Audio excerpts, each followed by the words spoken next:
Me llamo León y llevo más de 12 años viviendo entre marchas, claxonazos y el zumbido constante del diésel.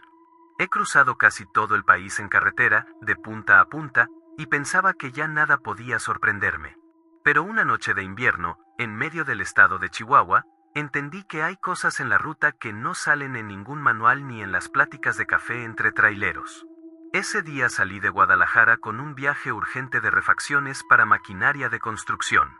El cliente en Ciudad Juárez las quería a primera hora, así que revisé el camión a conciencia: aceite, frenos, presión de llantas, luces, sistema de aire, todo en regla.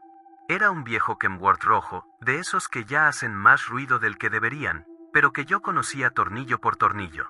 Anocheció cuando ya llevaba varias horas de camino. Al entrar a territorio chihuahuense, el clima cambió de golpe. El termómetro del tablero marcaba unos cuantos grados por encima de cero, y un viento helado empezó a pegarle a la cabina como si viniera directo de un congelador gigante. No era el aire seco del desierto al que estamos acostumbrados, era otra cosa, más denso, más pesado. A esa hora casi no había tráfico ni voces en la radio de banda.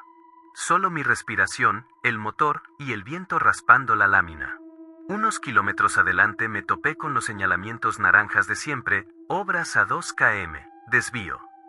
La carretera principal estaba cerrada por mantenimiento nocturno y las flechas me obligaban a tomar una ruta alterna hacia la derecha.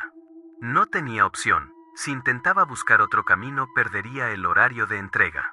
Giré el volante y me metí a una cinta asfáltica vieja, con el pavimento parchado y casi sin señalizaciones. Ahí se acabó el alumbrado público. Lo único que cortaba la oscuridad eran los faros de mi camión y algún relámpago lejano que encendía el horizonte por un segundo. Iba concentrado en no caer en baches cuando lo vi. A la orilla del camino, con las intermitentes apagadas, había un sedán gris, estacionado de forma rara, como atravesado. A un lado, un hombre flaco, encorvado por el frío, levantaba los brazos haciendo señas desesperadas. Dudé. De noche, en medio de la nada, detener un tráiler no es precisamente la mejor idea. Pero también sé lo que se siente estar varado y que nadie pare. Al final, el oficio nos hace más solidarios de lo que a veces conviene. Me orillé unos metros adelante y encendí las intermitentes. Bajé con la chamarra cerrada hasta el cuello. El aire cortaba. El tipo se acercó casi corriendo.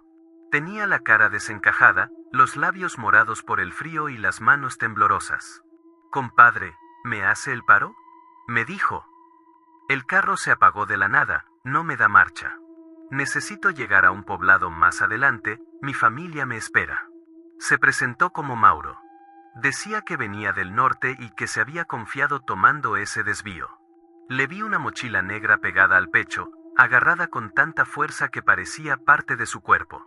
Le comenté que no era taxi, que iba a contratiempo, pero que podía acercarlo hasta donde encontráramos una gasolinera o un lugar con teléfono.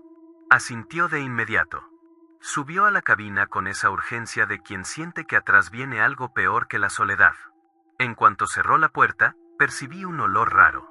No solo a sudor y ropa mojada, sino a algo metálico, como cuando uno se corta y se chupa el dedo sin pensarlo. Mauro no soltaba la mochila ni para acomodarse el cinturón. Miraba más por el espejo trasero que hacia el frente, como si esperara ver venir algo. Seguimos avanzando por esa carretera olvidada durante unos 20 minutos. El viento se escuchaba ahora como un silbido largo filtrándose por las orillas de las puertas. Yo trataba de concentrarme en la aguja de las revoluciones, pero una sensación tonta en el estómago no me dejaba en paz. De pronto el tablero encendió 2 alertas que me borraron cualquier otra preocupación. La temperatura del motor subió de golpe y el indicador de presión de aceite empezó a parpadear. Solté una maldición por lo bajo y reduje la velocidad. Con un motor caliente de más, lo último que quieres es forzarlo. Busqué un tramo un poco más ancho y me orillé. Apagué el camión para que se enfriara. Mauro se quedó sentado, inmóvil, apretando la mochila. Yo bajé, levanté el cofre y una bocanada de aire muy caliente me azotó la cara. Había vapor saliendo del radiador. Al revisar con la lámpara de mano, vi algo que no tenía por qué estar ahí, un trapo marrón, enredado en la rejilla inferior, como si alguien lo hubiera atascado a propósito. Estaba empapado en un líquido oscuro. Al principio creí que era aceite viejo, pero al olerlo tenía un toque dulce y desagradable, imposible de identificar. Lo jalé con cuidado y lo tiré a un lado del camino, intentando convencerme de que era basura que levanté en algún tramo anterior. Fue entonces cuando, de reojo, vi algo que me heló más que el viento. A unos 100 metros, del lado contrario de la carretera, una figura baja y encorvada se movió detrás de unas piedras. No era el movimiento de un animal, era, más rápido, más extraño. Apunté la linterna, pero el haz solo iluminó matorrales y sombra. Nada más. Tragué saliva. Me dije a mí mismo que estaba cansado, que la mente hace trucos cuando uno lleva muchas horas de camino. Rellené el depósito con el agua de reserva, bajó un poco la temperatura y logré encender el motor de nuevo. Regresé a la cabina tratando de actuar normal. Mauro estaba más pálido que antes. ¿Todo bien?, me preguntó, con la voz temblorosa. El camión aguanta un rato más. Pero necesitamos encontrar una gasolinera o un taller, respondí, intentando sonar seguro. Volvimos al camino. Unos kilómetros más adelante, apareció lo que parecía una vieja estación de servicio. 2 bombas de gasolina oxidadas, una marquesina con el letrero casi borrado y una tienda medio en penumbras, con una luz blanca parpadeando. Aparqué el tráiler a un lado. Mauro se negó a bajar. Yo me quedo aquí, dijo, clavando la mirada en la parte trasera de la caja. Nada más no se tarde. Entré a la tiendita. Adentro olía a humedad y a polvo viejo. Los anaqueles estaban casi vacíos, con uno que otro producto caducado. Detrás del mostrador, un señor muy mayor, de barba descuidada y ojos hundidos, me observó como si hiciera años que nadie cruzaba esa puerta. Le expliqué rápido, camión fallando, desvío raro, urgencia por llegar al norte. El viejo suspiró, como si mi historia fuera una más en una lista que ya no quería escuchar. Por esta ruta han pasado cosas, murmuró. Camiones que se descomponen sin razón, choferes que ya no regresan por sus unidades. Si quiere ayuda, aquí atrás hay un camino de terracería. A unos 15 minutos vive un mecánico, le dicen Elías. Si alguien puede sacarlo del apuro, es él. Pero no se quede parado mucho tiempo en la carretera. Menos de noche. Su tono no fue de consejo, fue de advertencia. Le di las gracias y regresé al tráiler con un nudo en la garganta. Le conté a Mauro sobre el mecánico y el camino detrás de la gasolinera. Él solo dijo: vámonos ya, por favor. Tomamos la terracería. La tierra estaba suelta, llena de piedras, y cada hoyo hacía vibrar la cabina. El cielo se cubrió de nubes negras, de vez en cuando, un relámpago iluminaba el paisaje desolado, arbustos secos, postes viejos, ninguna casa. Al cabo de unos 10 minutos, vimos una construcción solitaria, una casa baja, un portón metálico y un letrero oxidado que apenas se leía: Mecánica Elías. Toqué el claxon un par de veces. Nada. Me bajé y golpeé el portón. Después de un momento, una luz amarilla se encendió del otro lado y salió un hombre robusto, con overol manchado de grasa y mirada cansada. Era Elías. Le resumí la situación. Asomó la cabeza, vio el Kenworth, negó con la cabeza como quien ya sabe la historia, pero aceptó revisarlo. Mientras él iba por sus herramientas, escuché un grito ahogado que venía de la cabina. Era Mauro. Corrí de regreso. Abrí la puerta del lado del copiloto y vi algo que hasta hoy me cuesta describir sin que se me erice la piel. Entre los asientos, asomado desde la parte trasera, había un brazo delgado, de piel sucia, con dedos larguísimos, aferrado al hombro de Mauro. La manga de su chamarra estaba manchada y el corte en su brazo era profundo, aunque no alcancé a ver bien que lo había hecho. En cuanto abrí la puerta, esa cosa soltó a Mauro y se retiró hacia atrás, como reptando. Alcancé a distinguir una sombra encorvada que se deslizó por el piso de la cabina y se dejó caer al asfalto con un golpe sordo. Apunté la linterna hacia abajo, pero lo único que vi fue movimiento rápido metiéndose entre la oscuridad que rodeaba la casa taller. Ni forma, ni rostro. Solo la certeza de que algo que no debería estar ahí acababa de huir. Mauro estaba temblando, con la cara bañada en sudor frío y la manga del brazo derecho empapada. Me miró con unos ojos que no voy a olvidar jamás. Te dije que no venía solo, susurró. Ahí entendí que lo que nos estaba siguiendo no era solo mala suerte de carretera. El grito de Mauro hizo eco en la noche. Elías llegó corriendo con una lámpara en la mano, sin aliento. ¿Qué pasó?, preguntó, asomándose a la cabina. Yo seguía con la linterna del celular apuntando al piso, buscando alguna explicación lógica. No había nadie. Solo la alfombra removida, la mochila tirada y el brazo de Mauro empapado en un líquido oscuro que le goteaba hasta el codo. Se le metió alguien al camión, atiné a decir. O algo. Elías frunció el ceño, como si esa palabra le supiera conocida. Pero no preguntó más. Agarró a Mauro del hombro y lo bajó con cuidado. El tipo apenas podía sostenerse en pie, tenía la cara ceniza y los dientes apretados para no gritar. El mecánico levantó la manga de la chamarra y nos quedamos en silencio un segundo. No voy a describir la herida, solo diré que no parecía un simple rasguño de rama o de metal. Esto no es para curitas, compa, dijo Elías, serio. Se lo tienen que ver en una clínica ya. Lo llevó casi cargando hacia el interior del taller, que en realidad era una mezcla de casa, bodega y consultorio improvisado. Había un catre viejo junto a una mesa llena de herramientas y latas de aceite. Elías lo recostó, apretó con un trapo limpio sobre la herida y me dio una mirada que no olvidaré. Tráeme agua, vendas y lo que encuentres en ese botiquín verde, ordenó, señalando un estante. Obedecí sin discutir. Mis manos temblaban al abrir frascos y paquetes. Mientras, Mauro murmuraba cosas sin sentido, como si hablara dormido. No debía aceptarlo, balbuceaba.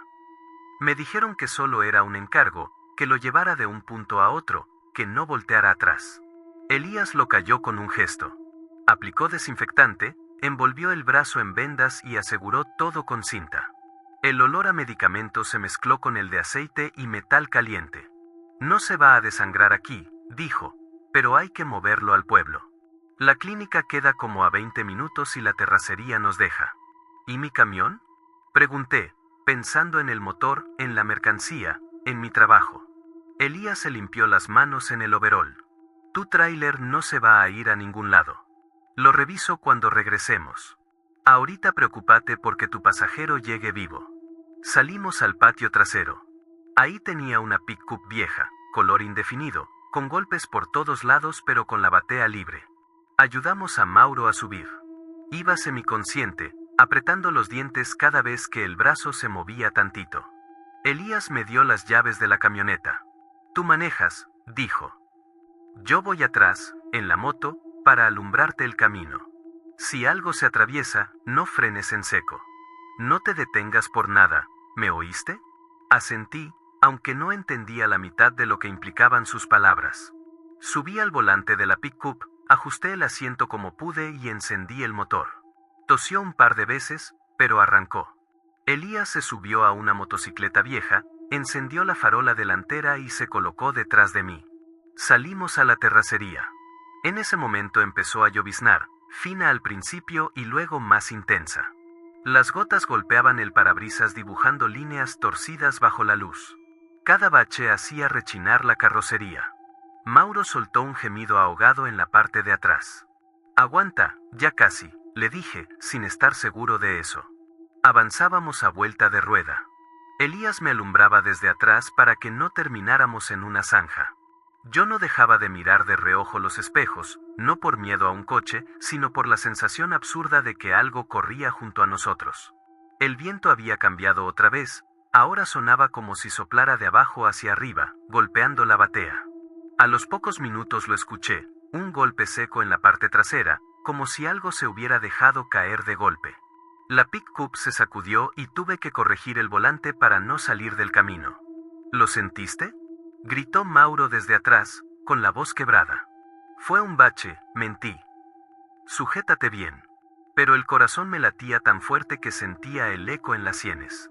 Otro golpe, ahora más leve, recorrió la caja. Elías aceleró y se emparejó por un costado con la moto. A través de la ventana lo vi mover la cabeza negativamente, levantando un poco la mano en un gesto que decía lo mismo que su advertencia anterior: no te detengas. En un relámpago fugaz, por el espejo lateral alcancé a distinguir algo que no quiero volver a ver. Una silueta encorvada, pegada a la batea, como si se desplazara agarrada del borde. No era la sombra de Mauro. Era algo más delgado, más largo. Cuando el cielo se oscureció de nuevo, ya no supe si seguía ahí o si se había confundido entre la lluvia. Apreté el volante hasta sentir los nudillos entumidos. La pick-up resbalaba por momentos en el lodo. Elías se adelantaba y regresaba, guiándome con la luz de la moto. Mauro empezó a delirar, repitiendo una frase una y otra vez. No es de aquí, no es de aquí, nos viene siguiendo desde antes. Yo solo quería ver luces de pueblo, cualquier poste, cualquier señal de vida humana. Por fin, tras lo que se me hizo una eternidad, el camino de terracería desembocó en una carretera pavimentada. Más adelante, unas cuantas luminarias amarillas anunciaban el inicio de un poblado. Elías me hizo seña de que lo siguiera. Entramos por una calle estrecha, con casas bajas y puertas cerradas. A esa hora, nadie estaba afuera. La lluvia seguía cayendo, pero ya no me importaba empaparme. Doblando una esquina apareció una pequeña clínica con un letrero blanco y una cruz verde deslavada. Frené frente a la entrada. Elías se bajó de la moto y golpeó la puerta con los nudillos. Un enfermero somnoliento abrió, sorprendido por la escena, una pick-up vieja, un hombre herido en la batea, un trailero empapado y un mecánico que parecía acostumbrado a ese tipo de visitas. Entre los tres bajamos a Mauro. La venda ya estaba manchada, pero la hemorragia seguía controlada. Lo metieron a toda prisa al área de urgencias. Yo me quedé un momento afuera, bajo la lluvia, sin sentir frío. Miré la batea de la camioneta. No había nada, ninguna marca clara, solo lodo, hojas pegadas y un silencio pesado que no combinaba con la tormenta. Un rato después, el enfermero salió para decirnos que Mauro estaba estable, que habían limpiado la herida y que tendría que quedarse en observación. No pregunté qué tanto habían visto. Tampoco quise hablar de brazos largos ni de figuras encorvadas. Me limité a asentir, con la garganta seca. Elías me dio una palmada en el hombro. «Vámonos por tu tráiler antes de que amanezca más», dijo. Entre más luz haya, mejor. El camino de regreso se me hizo corto. Tal vez porque iba vacío, tal vez porque el cuerpo entra en modo automático cuando ya no le queda energía para procesar miedo. Llegamos a la gasolinera abandonada y de ahí tomamos otra vez la terracería hacia su taller. El viento ya no sonaba igual, se había calmado un poco, pero el aire tenía ese olor a tierra recién removida que no quitaba la sensación de que algo seguía mirando desde la oscuridad. Cuando por fin estuvimos frente al Kenworth, sentí algo parecido a alivio al verlo donde lo había dejado. Pero el alivio duró lo que tardé en subir a la cabina y encender la luz interior. El asiento del copiloto, donde Mauro había ido sentado, tenía marcas profundas, como arañazos largos hundidos en la vinil. La alfombra mostraba líneas irregulares, como si algo hubiera arrastrado las uñas con fuerza. ¿Ves eso?, le pregunté a Elías. Él los observó un momento y luego miró hacia la terracería, como si buscara algo en la oscuridad. «No eres el primero que llega por este camino diciendo que algo se subió al camión», contestó al fin. A algunos solo se les apaga el motor. Otros ya no regresan a recoger su unidad. Tú, al menos, alcanzaste a salir. No supe qué responder. Revisó el motor, cambió un par de mangueras, limpió el radiador y aseguró que, con un buen servicio, el tráiler aguantaría para llegar a Ciudad Juárez. Me recomendó descansar unas horas en el mismo taller, en un catre vacío, antes de volver a la carretera. Dormir fue un decir. Cerraba los ojos y veía otra vez esa silueta pegada a la batea, esos dedos largos hundiéndose entre los asientos. Cada crujido del metal, cada golpe de viento contra la lámina me hacía abrir los ojos de golpe, buscando en la penumbra cualquier movimiento. Al amanecer, la luz del sol hizo que todo pareciera menos grave. Bajé lo acordado a Elías, le agradecí más de lo que acostumbro, y retomé mi ruta hacia el norte. El camión respondió bien. El cielo estaba despejado, y el desvío con señalamientos de obra seguía ahí, como cualquier otro. Terminé la entrega a tiempo. Firmaron de recibido, descargaron las refacciones y me mandaron de regreso con el mismo tono de siempre, como si hubiera sido un viaje más. Nadie en la oficina preguntó por desvíos, ni por gasolineras abandonadas, ni por mecánicos en medio de la nada. A veces dudo si contar todo o guardar silencio, porque sé que muchos pensarían que es pura sugestión. Lo único que sé es esto: desde aquella noche no volví a mirar un desvío de la misma forma. Cada vez que el tablero marca una falla extraña, cada vez que el viento empieza a sonar diferente y mi estómago se hace un nudo sin razón aparente, bajo la velocidad y reviso los espejos una y otra vez. No sé qué era lo que venía colgado de mi caja esa noche en Chihuahua. Solo sé que, mientras yo siga manejando de madrugada, voy a sentir que algo sigue allá afuera, pegado a la orilla de la carretera, esperando que alguien más se orille solo en la ruta equivocada.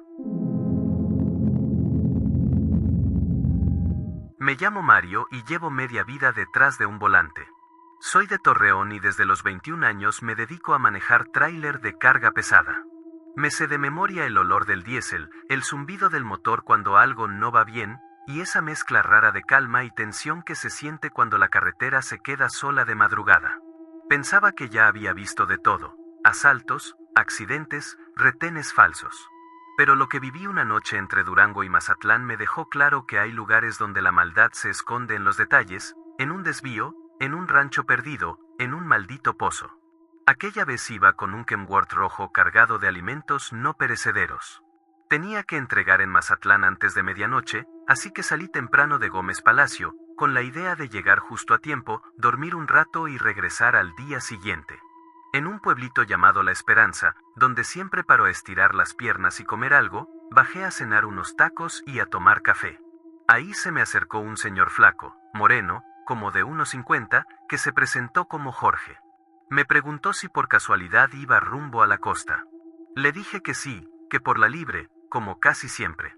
¿No le hace llevar esto más adelante?, me dijo, levantando una caja de herramientas. Es para mi primo. Anda varado con la camioneta descompuesta. Solo es en Carguele, ahí se la recibe. Normalmente no cargo cosas personales, pero el hombre traía cara de preocupación de verdad. Acepté con la condición de que mi ruta no cambiara mucho. Me lo agradeció 1000 veces. Justo cuando yo iba de regreso al camión, me detuvo del brazo. Eso sí, maestro, susurró, si ve un desvío que diga brecha vieja, no se meta. Ni por error. Mejor rodee. Últimamente, han desaparecido personas por ahí. Lo dijo sin querer entrar en detalles, como si prefería no nombrar lo que sabía. Me reí nervioso, le dije que tenía GPS y que no pensaba meterme a ningún camino raro de noche. Subí al tráiler, acomodé la caja de herramientas en la parte trasera de la cabina y seguí mi ruta. Las primeras horas fueron normales. Música norteña, algún corrido viejo, el aire fresco entrando por la ventana. Conforme cayó la noche, el tráfico disminuyó hasta quedar reducido a uno que otro tráiler a lo lejos y luces chiquitas perdiéndose en las curvas. Empezó a levantarse algo de neblina baja, de esa que se pega al pavimento y hace que las luces de los faros parezcan más débiles. Pasadas las 11, vi los primeros señalamientos de obra, conos naranjas, flechas amarillas, anuncios improvisados con pintura blanca diciendo desvío. El GPS empezó a recalcular ruta cada 2 minutos, como si tampoco entendiera qué estaba pasando. Entre la neblina, la mala iluminación y los letreros colocados a medias, terminaba leyendo ya tarde lo que decían. Vi una señal que apuntaba a la derecha con un letrero torcido, retorno provisional. Otro, un poco más adelante, casi tapado por la maleza, alcanzaba a mostrar letras gastadas, algo de brecha. No terminé de leerlo. Entre la confusión, el cansancio y un par de conos mal puestos, tomé el desvío equivocado. El asfalto cambió de textura en segundos. Pasé de una carretera decente a un camino estrecho y parchado, sin línea amarilla al centro, con baches profundos que hacían brincar toda la unidad. Miré el GPS y la pantalla mostraba una línea gris sin nombre. Sin señal de celular. Ni una sola luz de pueblo a la vista. Muy bien, Mario, me dije. Justo lo que dijiste que no ibas a hacer. No tenía dónde dar la vuelta.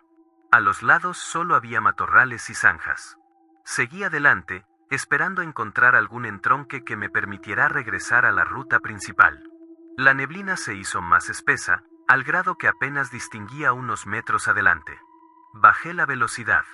El silencio era pesado, ni grillos se escuchaban. De pronto, los faros alumbraron algo que me hizo sudar frío. Un pequeño puente de madera.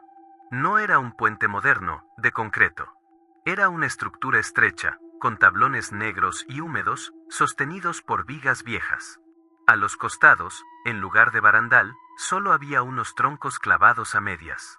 Debajo se oía el sonido apagado de agua corriendo. Frené. Puse las intermitentes.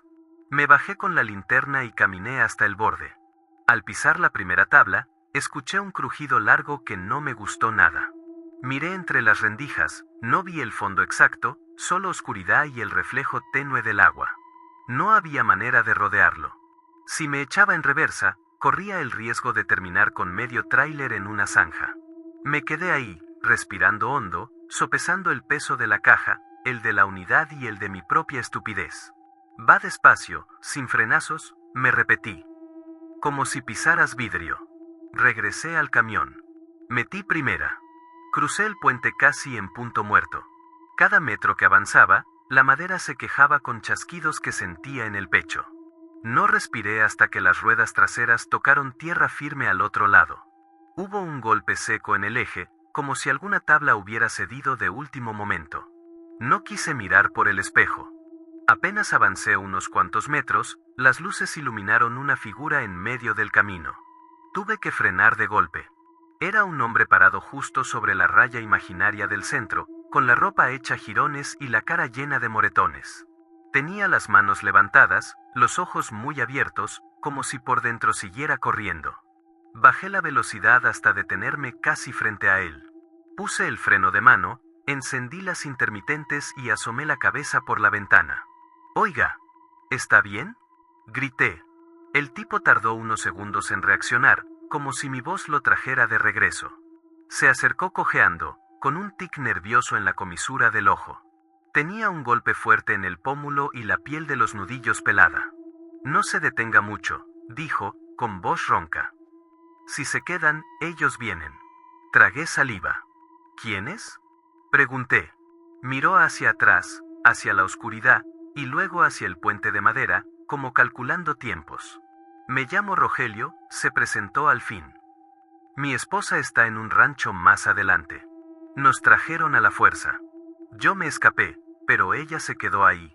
Si me deja aquí, me agarran otra vez. Si me ayuda, tal vez podamos sacarla». Dijo tal vez, como quien sabe que la balanza no está a su favor. Yo no soy policía ni héroe. Soy trailero. Mi trabajo es mover mercancía, no meterme en problemas ajenos. Pero había algo en su mirada que no pude ignorar, una mezcla de culpa y miedo puro. Le dije que subiera a la cabina. Entró con dificultad, sujetándose el costado. Traía la camisa manchada de tierra y algo más que preferí no analizar. Mientras retomábamos la marcha, me dio indicaciones entrecortadas. «No falta mucho. Hay una entrada de terracería del lado izquierdo, con un arco de metal viejo. Ahí se meten las camionetas. Hay perros, pero hoy los tienen amarrados». «¿Quiénes son ellos?», insistí. «Gente armada», respondió, sin dar nombres. «Hacen cosas en un pozo que tienen atrás de la casa. Cosas que no se pueden contar». La garganta se me cerró. Recordé la advertencia de Jorge en La Esperanza, «no se meta a la brecha vieja». Y ahí estaba yo, metido hasta el cuello. Podía dar media vuelta, dejar a Rogelio a su suerte y convencerme de que nada era asunto mío. O podía seguir adelante, con un desconocido malherido y un rancho lleno de gente que no tenía problema en usar armas. Tomé una decisión que todavía hoy me pregunto si fue valiente o simplemente tonta. Le dije que me indicara la entrada al rancho, pero que el tráiler se quedaría escondido cerca del camino. No iba a meter tantas toneladas hasta la puerta de gente que ya había demostrado que era capaz de hacer. Al cabo de unos minutos, Rogelio señaló hacia la izquierda. Entre dos árboles retorcidos se levantaba un arco metálico oxidado, sin letrero, con un portón medio caído. Apagué las luces y avancé despacio hasta un claro donde pude camuflar el camión entre los matorrales. Dejé la llave en su lugar, por si tenía que salir de ahí sin pensarlo dos veces. Bajamos los dos.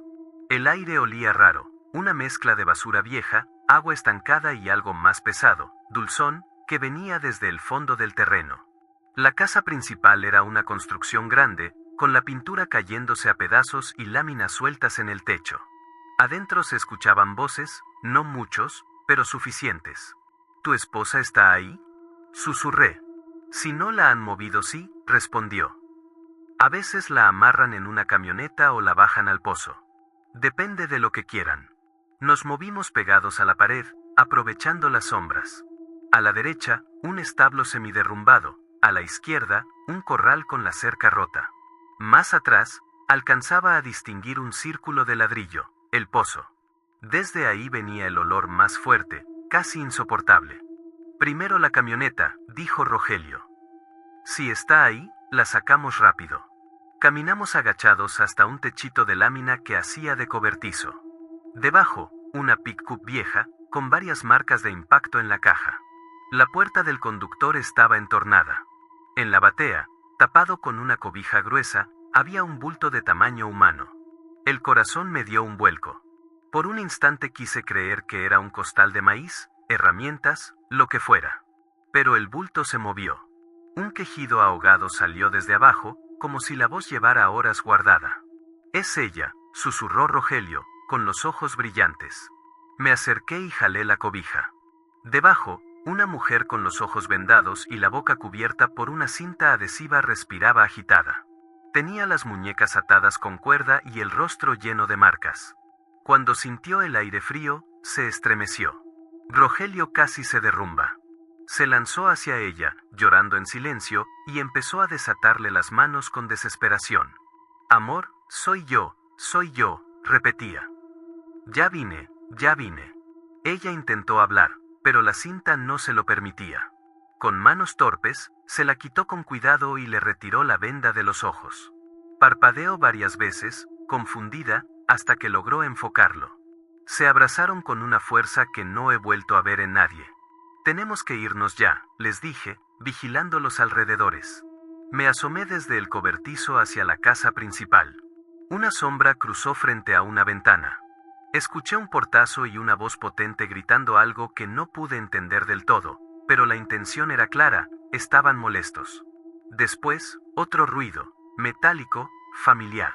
Alguien jalaba el cerrojo de un arma. Esa fue la primera vez que pensé, con absoluta certeza, que quizá no saldríamos vivos de ese rancho. El grito se escuchó desde la casa principal, seco, furioso, cortando la noche. «¡Lázaro!», bramó una voz grave. «Regresa de una vez o aquí mismo se acaba todo». Rogelio me miró, todavía abrazando a su esposa, como si esperara que yo tuviera una respuesta. Yo apenas podía tragar saliva. Desde una ventana rota se veía el haz de una lámpara recorriendo el patio, nervioso, buscando sombras. «Tenemos que salir ya», dije. «Si discutimos qué hacer, nos van a encontrar aquí parados». Intenté encender la pick-up. Giré la llave, nada. Ni un intento de arranque. Volví a intentarlo. Solo un clic ahogado. La batería estaba muerta o algo se la había acabado horas antes. Maldije en silencio. No teníamos vehículo, no teníamos armas y teníamos, como mínimo, 2 tipos armados caminando en nuestra dirección. «¿Puedes correr?», le pregunté a la mujer. «Lo intento», respondió, con la voz rota. Rogelio la sostuvo por la cintura. Nos pegamos al costado de la pick-up y avanzamos hacia la parte trasera del cobertizo. Desde ahí se veía el pozo, un círculo de ladrillo húmedo, con una polea oxidada y un balde roto colgando a medias. El olor que salía de ahí era tan pesado que costaba respirar. No quise mirar demasiado tiempo. No quería imaginar que había visto Rogelio la primera vez que cayó ahí. La luz de una lámpara barrió de golpe el corral. Escuchamos pasos pesados sobre la tierra y el ruido metálico de un arma al moverse. «Sé que andan ahí», gritó la misma voz de hace rato. «No van a salir vivos». Nos tiramos al suelo casi al mismo tiempo. Rogelio cubrió a su esposa con su cuerpo, yo me pegué contra la tierra, sintiendo como las piedras se me clavaban en las costillas. La luz pasó a unos metros, subiendo y bajando, revisando cada rincón. «Checa el establo», dijo otra voz, más ronca. Si el tipo se soltó, no se fue lejos. Tenía el corazón pegado al cielo de la boca. Señalé con la mano hacia un lado del corral, donde se veía un establo medio derrumbado. Si llegábamos ahí, al menos habría sombras y paja para escondernos. Esperé a que la lámpara se fuera al lado contrario y susurré. Ahora. Nos arrastramos. Literalmente. Codo, rodilla, codo, rodilla. La ropa se impregnó de tierra húmeda y polvo viejo.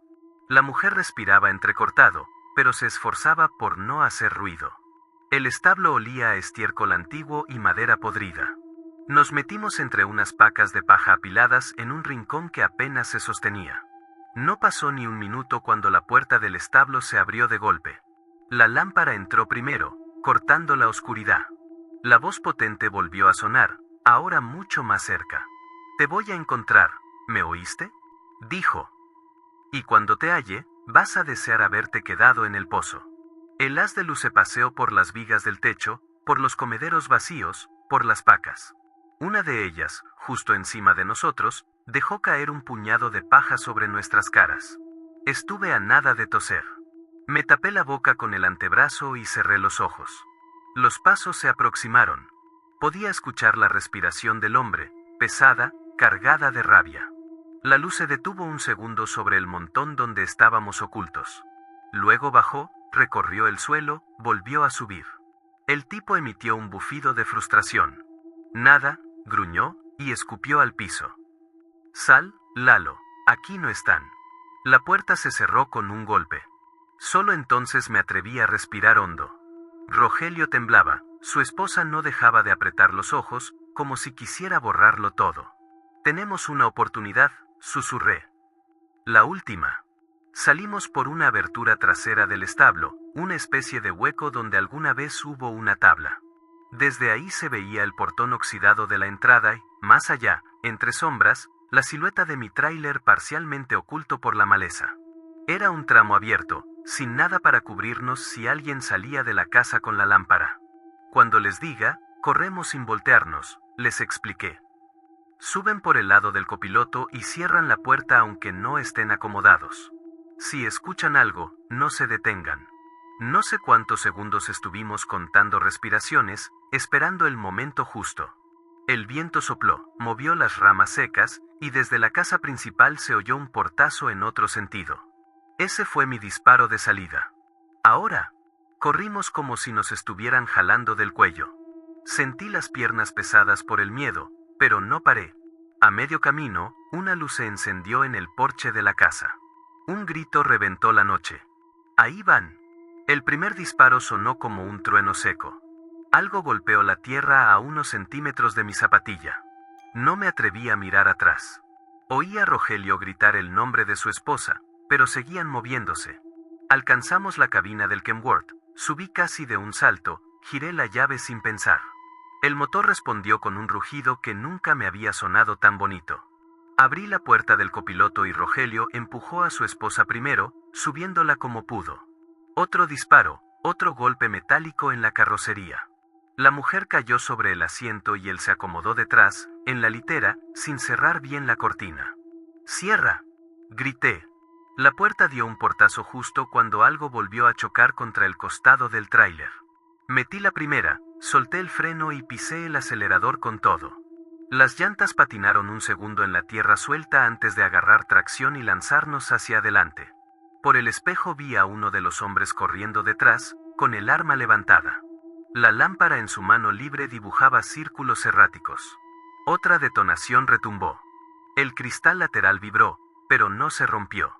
En ese momento, toda mi concentración se redujo a una sola idea: llegar al maldito puente antes que ellos. El camino de salida se sentía más estrecho que antes. Las ramas arañaban la pintura, los baches hacían bailar al tráiler. Rogelio apretaba a su esposa contra el asiento, protegiéndola con el cuerpo. Yo solo veía la carretera, más allá, la neblina que marcaba donde estaba el arroyo.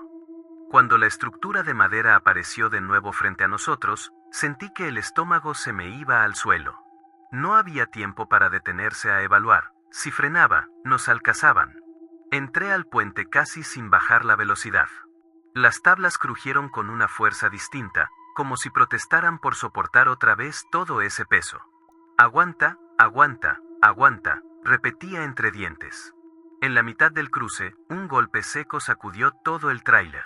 Algo tronó bajo la caja, quizá una viga, quizá una tabla. El tráiler se inclinó apenas hacia un lado. Instintivamente giré un poco el volante al lado contrario, buscando equilibrio. Sentí como el eje trasero raspaba con algo, pero el camión siguió avanzando. Las llantas salieron por fin del otro lado y tocaron asfalto firme. No frené. No miré atrás.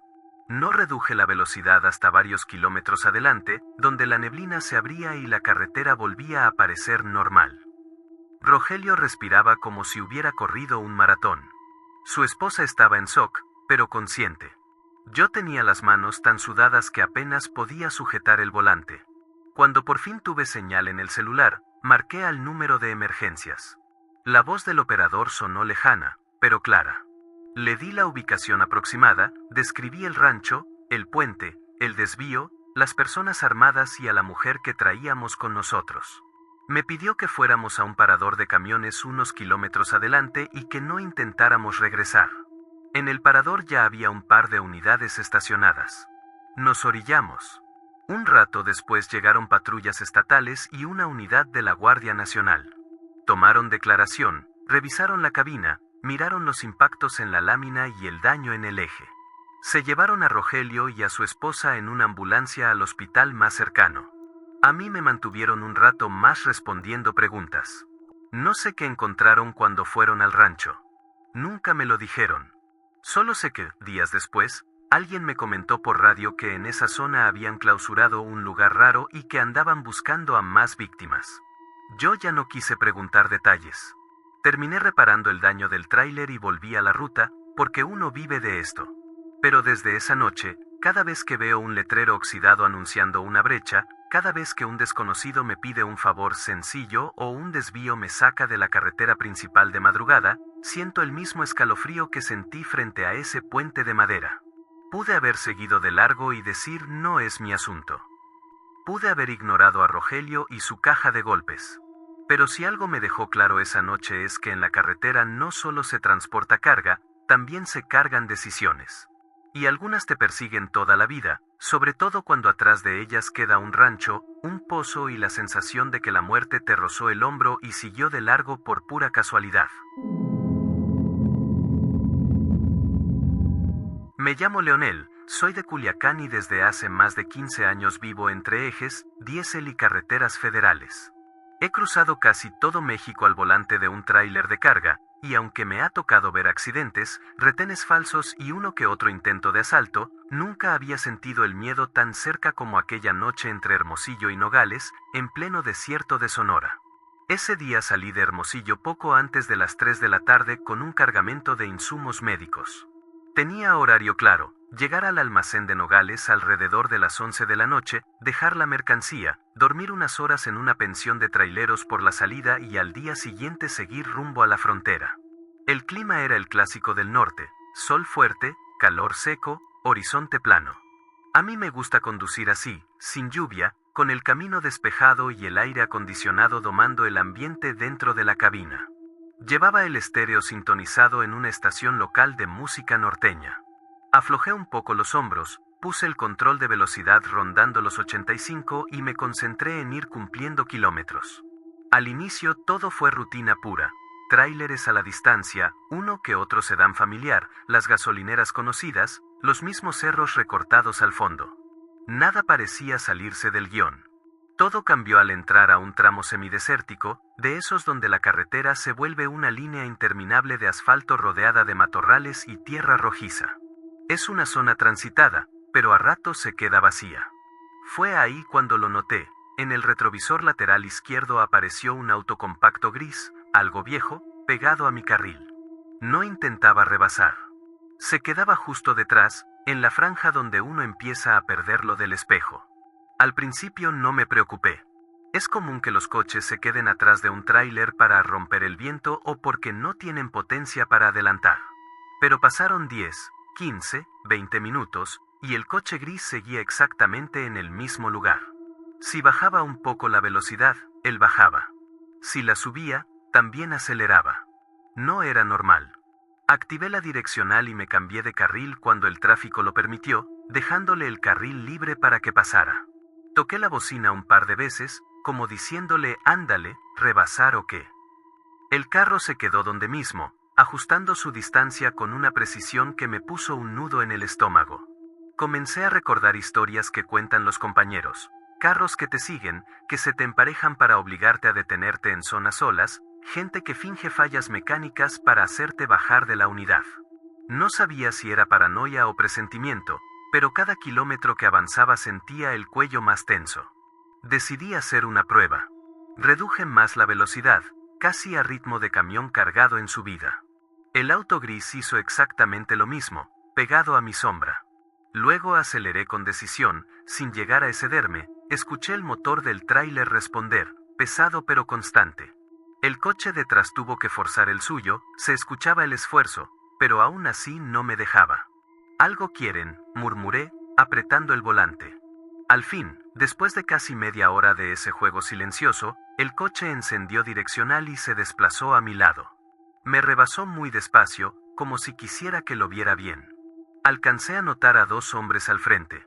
El conductor era corpulento, con gorra negra y la mandíbula tan apretada que parecía estar masticando coraje. El copiloto era flaco, piel quemada por el sol, cabello lacio pegado a la frente. En la mano derecha se le alcanzaba a ver un tatuaje oscuro, un diseño que no alcancé a distinguir, pero su mirada sí, no era curiosidad, era evaluación. No levantaron la mano, no sonrieron, no hicieron ninguna seña de agradecimiento por el espacio. Solo me miraron, como quien revisa mercancía, y luego aceleraron hasta perderse unos metros adelante.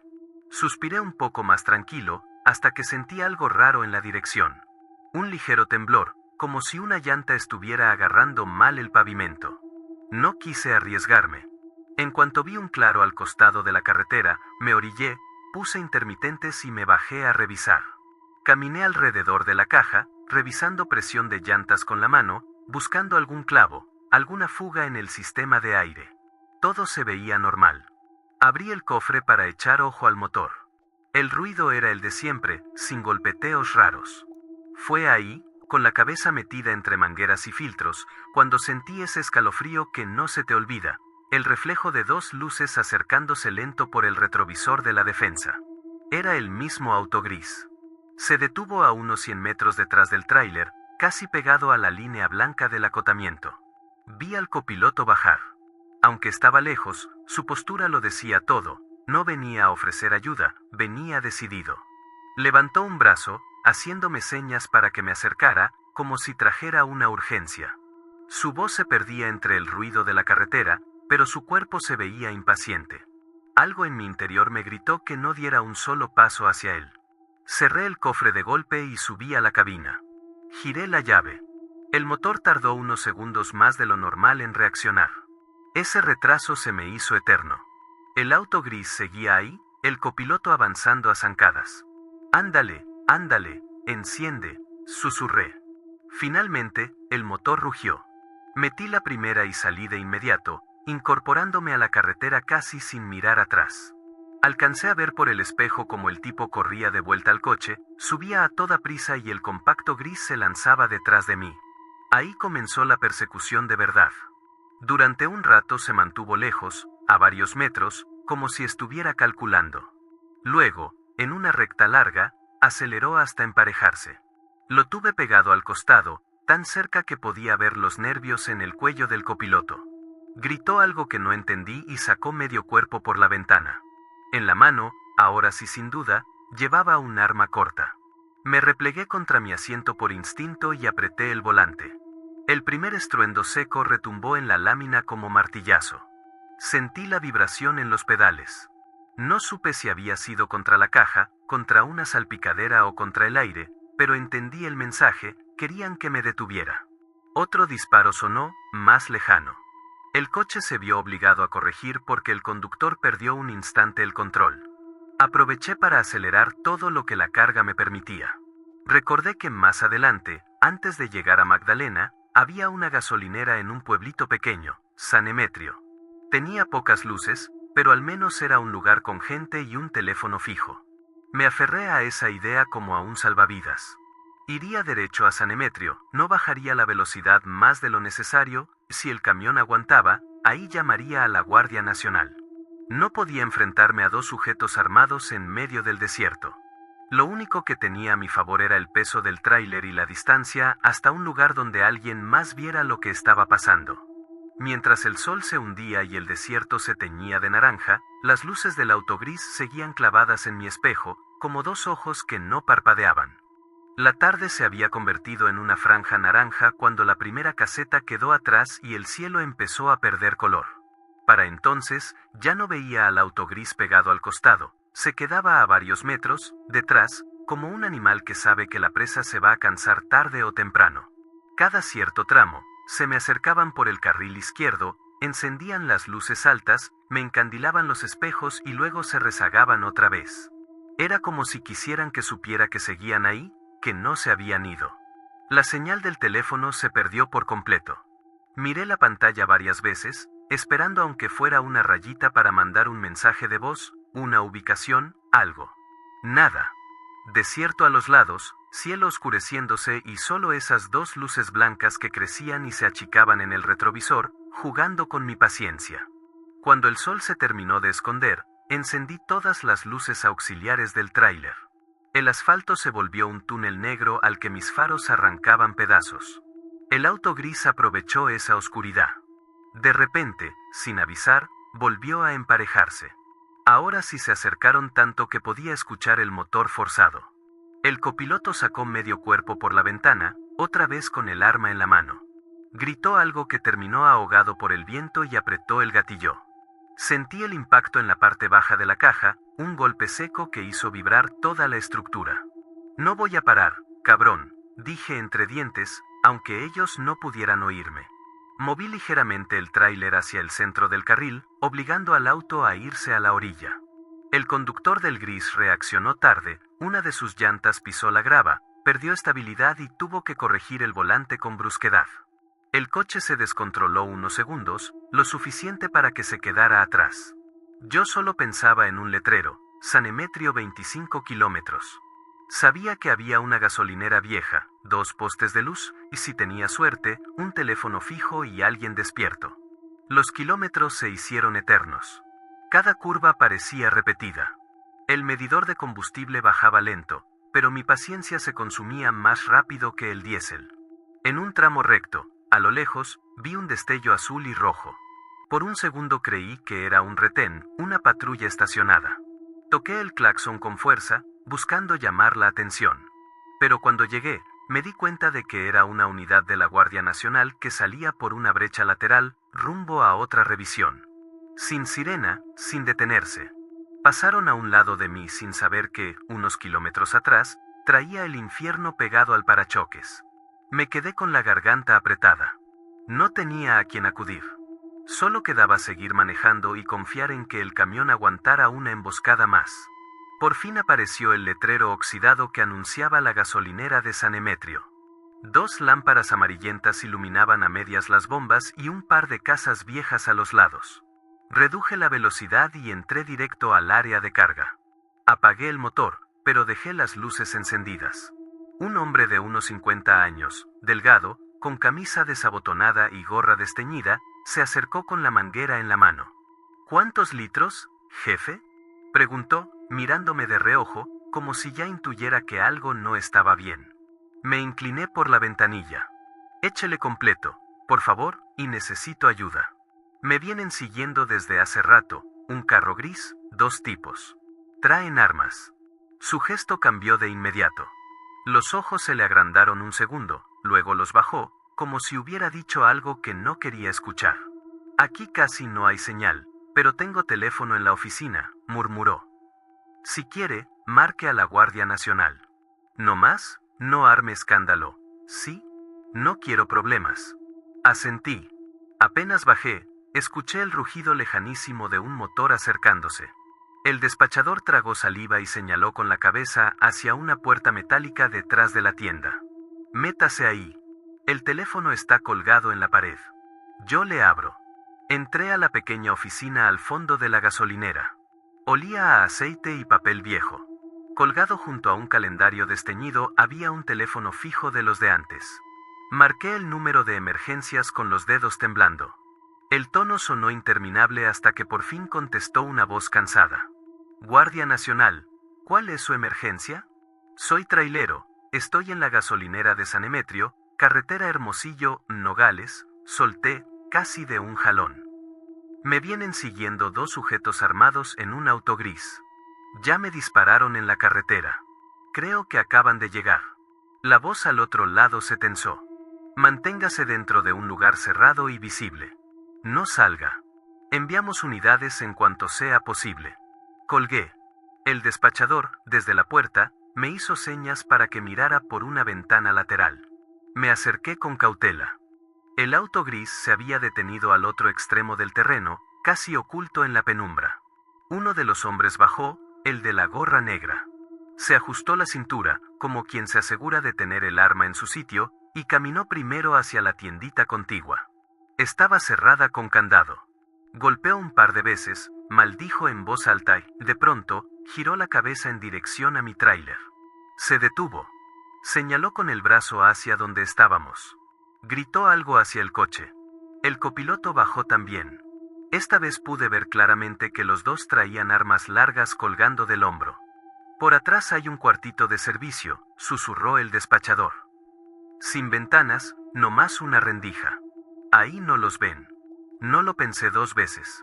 Salimos por un pasillo estrecho entre la oficina y la barda, con el corazón acelerado. El cuarto de servicio era una pieza de lámina, con piso de cemento y olor rancio. Entramos y cerramos el cerrojo por dentro.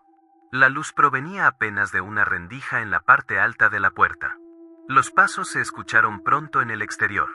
Alguien caminaba en círculo, revisando detrás de la gasolinera. El ruido de las botas sobre la grava se acercó. Sentí que la respiración se me agitaba tanto que tuve que taparme la boca con la mano. Un golpe brutal cimbró la puerta. La lámina vibró. «¡Abran, cabrones!», gritó la voz del copiloto, ahora reconocible. El despachador me miró con los ojos desorbitados. Otro golpe, más fuerte, hizo rechinar el cerrojo. Parecía cuestión de tiempo para que la puerta cediera. Pensé en mi familia, en las fotos pegadas al tablero del tráiler, en la promesa que le había hecho a mi esposa de no meterme en nada raro. El tercer golpe fue acompañado de una ráfaga de insultos y amenazas. Yo llevaba mi arma personal en la cintura, pero sabía que si disparaba contra esa puerta solo empeoraría todo. No teníamos salida. Entonces, entre los gritos y el eco de la lámina, se coló otro sonido, sirenas. Primero lejanas, luego más claras. Sirenas y el motor de al menos dos vehículos acercándose a la gasolinera. Por la rendija vimos como destellos rojos y azules pintaban la noche. Los pasos afuera se detuvieron de golpe. Escuchamos carreras, gritos distintos. «Guardia Nacional. Tiren las armas y al suelo», tronó una voz de mando. Los siguientes segundos fueron una mezcla de órdenes, maldiciones y dos detonaciones más, esta vez en dirección distinta. Me agaché por reflejo, como si las balas fueran a atravesar paredes. El despachador se quedó inmóvil, con la espalda contra la pared. Luego, silencio. Un silencio pesado, interrumpido apenas por el sonido de radios y pasos organizados. Alguien golpeó la puerta, ahora con calma. «Guardia Nacional», dijo la misma voz de mando, sin gritar. «Están a salvo. Abran despacio». El despachador y yo nos miramos. Corrimos el cerrojo. La puerta chirrió al abrirse. Dos elementos uniformados nos apuntaban con lámparas potentes. Al ver nuestras caras, bajaron ligeramente las armas. «¿Quién de ustedes hizo la llamada?», preguntó uno. «Yo», respondí, alzando la mano. Nos llevaron al frente de la gasolinera. Había dos patrullas, una más estacionada en la carretera. En el suelo, boca abajo y esposados, estaban los dos hombres del auto gris. Uno tenía el brazo ensangrentado, un paramédico lo atendía. El coche estaba con la cajuela abierta. No quise mirar, pero los agentes me pidieron que hiciera el reconocimiento visual del vehículo. Dentro de la cajuela alcanzaba a verse un par de bolsas negras bien cerradas, cajas sin marcas y varios paquetes envueltos de forma que uno ya se imagina para qué. También había más armas y cargadores acomodados en desorden. Sentí una mezcla de náusea y alivio. Pude haber sido yo el que terminara en esa cajuela. Los elementos tomaron mi declaración ahí mismo. Me preguntaron desde qué tramo me seguían, ¿Cuántos disparos había escuchado? Si había visto a alguien más acompañándolos. Revisaron la caja del tráiler, el área del impacto, y tomaron fotos de la lámina abollada. A mí me temblaban las manos, pero contesté todo lo que pude. Me recomendaron pasar la noche ahí o en la pensión de Nogales, escoltado, antes de seguir ruta. El despachador me ofreció un cuarto de descanso en la parte de atrás por unos pesos. Acepté. La idea de volver a meterme a la carretera, solo y de noche, era imposible de considerar. Esa noche casi no dormí. Cada vez que cerraba los ojos, escuchaba de nuevo el estruendo de los disparos rebotando en la lámina y veía las luces del auto gris pegadas a mi espejo. Me levanté varias veces a asomarme por la pequeña ventana, para comprobar que la cajuela de ese coche seguía abierta y los hombres seguían esposados, rodeados de uniformados. Al amanecer, salí a revisar el tráiler. Tenía 2 agujeros en la carrocería y un rozón largo cerca de una llanta. Nada que no se pudiera reparar con tiempo y dinero. Lo que no sabía cómo reparar era esa sensación nueva en el pecho, la certeza de que la línea entre volver a casa y desaparecer en una carretera vacía a veces depende de un solo desvío, de una llamada contestada a tiempo o de una gasolinera encendida en medio de la nada. Entregué la mercancía en Nogales a tiempo. Volví con mi familia como si hubiera sido un viaje más. Pero desde aquella noche, cada vez que un coche se queda demasiado tiempo en mi punto ciego, cada vez que alguien evita rebasar cuando tiene todo para hacerlo, siento otra vez ese frío que me recorrió la espalda en la carretera de Sonora.